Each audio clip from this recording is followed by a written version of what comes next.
vieux serpent de mer qui ressurgit. Monsieur Duprat. Oui, Madame la Présidente, mes chers collègues, sur ce rapport, je reviendrai sur ce vieux serpent de mer qui ressurgit régulièrement dans cet hémicycle, sur la gratuité des transports. Alors, évidemment, tout le monde peut avoir des idées de se dire c'est gratuit, c'est super, c'est sympa. Bon, ça vient d'être dit, c'est 90 millions d'euros par an sur lesquels il faut s'asseoir. Je ne pense pas qu'on les ait. Mais il y a pire.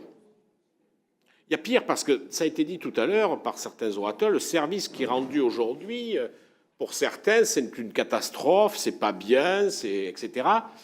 Mais mes chers collègues, si c'est gratuit demain, vous allez avoir beaucoup plus de voyageurs. Et vous allez avoir des effets d'opportunité.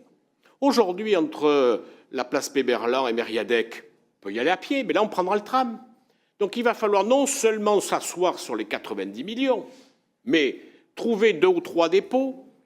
Vous avez vu comment ça se passe. L'Escure a mis un temps infini. Celui de Floirac, c'est un peu comme l'horizon. Chaque fois qu'on se rapproche, il s'éloigne. Voilà. Et ensuite, il va falloir acheter du matériel pour transporter tous ces gens, ces voyageurs supplémentaires. Tous les réseaux, la plupart des réseaux qui l'ont fait, c'est parce qu'ils avaient un rapport recettes sur dépenses qui était beaucoup plus faible que chez nous.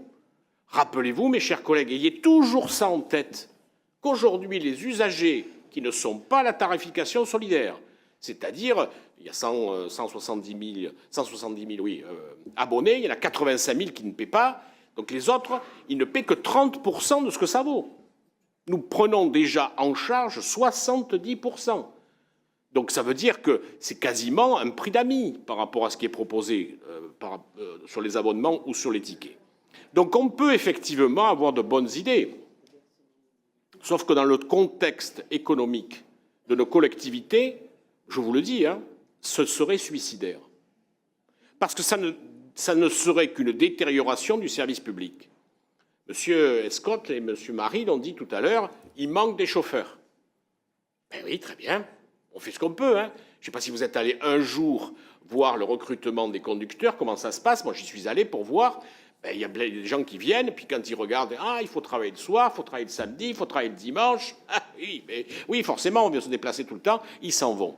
Si vous avez le transport gratuit, il va vous falloir davantage de conducteurs. Vous les trouvez où? Puisqu'ils vivent l'enfer matin, midi et soir, d'après M. Poutou. Vous savez, c'est pire que la chaîne de production à l'usine de Flins chez Renault, quoi, si on l'écoute. Donc c'est une catastrophe, M. Poutou. Nous avons visité le dépôt de l'Escure. Quand j'ai vu les locaux mis à disposition du personnel pour qu'ils puissent passer leur moment de pause, c'est pas mal, quoi, je trouve.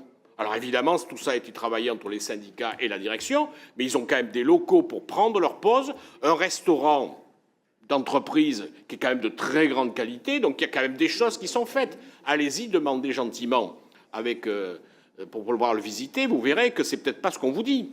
Bon, voilà, donc la gratuité, mes chers collègues, je vous le dis très clairement, c'est un suicide pour Bordeaux Métropole. Ça voudrait dire qu'on ne ferait plus rien d'autre que de payer des bus et des cars et des trams.